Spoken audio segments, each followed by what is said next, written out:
Hi, this is Teresa Bruni, intuitive healer and health and wellness coach. Today, I want to talk to you about how your doctor may be keeping you sick. As a health and wellness coach, I have numerous conversations with others concerning Western medicine. There are some who strongly believe that the majority of Western medicine is a conspiracy to keep us sick for the sake of profits, especially when it comes to the pharmaceutical industry. I don't believe this to be true. I believe that the majority of our medical and pharmaceutical community deserves our respect. Let's consider the fact that some patients would damage their health even further or even die without medical and pharmaceutical intervention. If I have a heart attack, I want to be taken to the hospital. If I suffered from epilepsy, high blood pressure, or diabetes, I would rely on my medication to help keep me safe. The problem as I see it is that many believe Western medicine has all the answers, when in fact, they do not. As someone who helps people recover from chronic health conditions, I explain to my clients that when a doctor tells them there is no cure, it doesn't mean there isn't one. It simply means medical science has not found one yet.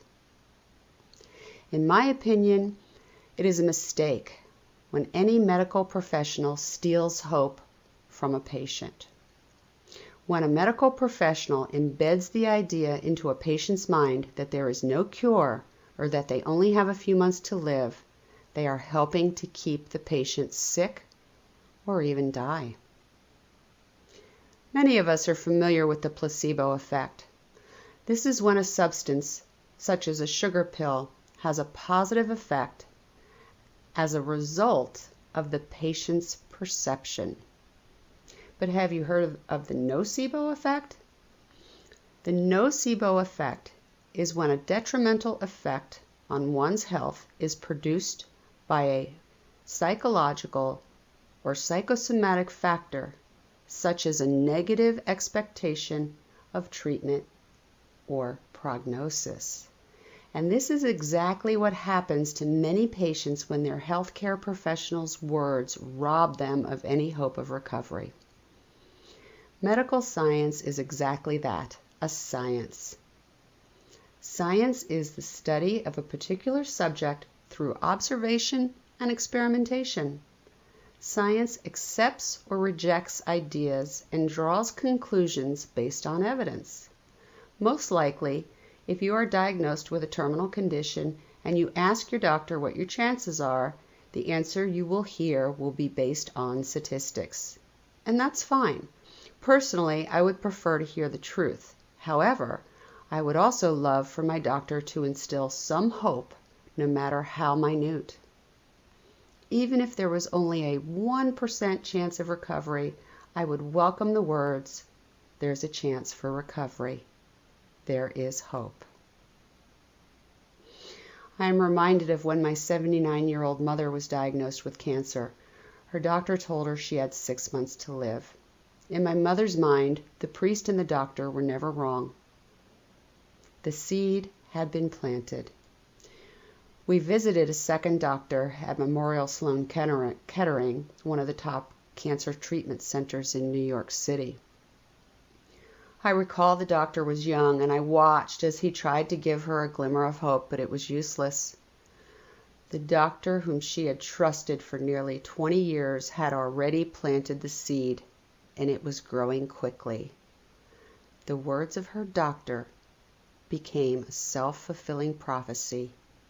Nearly 6 months to the day of that diagnosis, she succumbed to her illness. I wonder how things may have been different for my mother if the doctor had told her, "It could be 6 months or it could be 6 years." Unfortunately, we'll never know the answer to that. Though I require very few medical visits, I have noticed that when I make an appointment to see my doctor, I immediately begin to feel better. I've experienced times when I begin to feel so much better while driving to my doctor's office that I wonder if I really need the appointment after all. Then I read about a powerful placebo effect, the power to heal that comes from a caring and compassionate doctor. This information can be found in the book Mind Over Medicine by Dr. Lisa Rankin.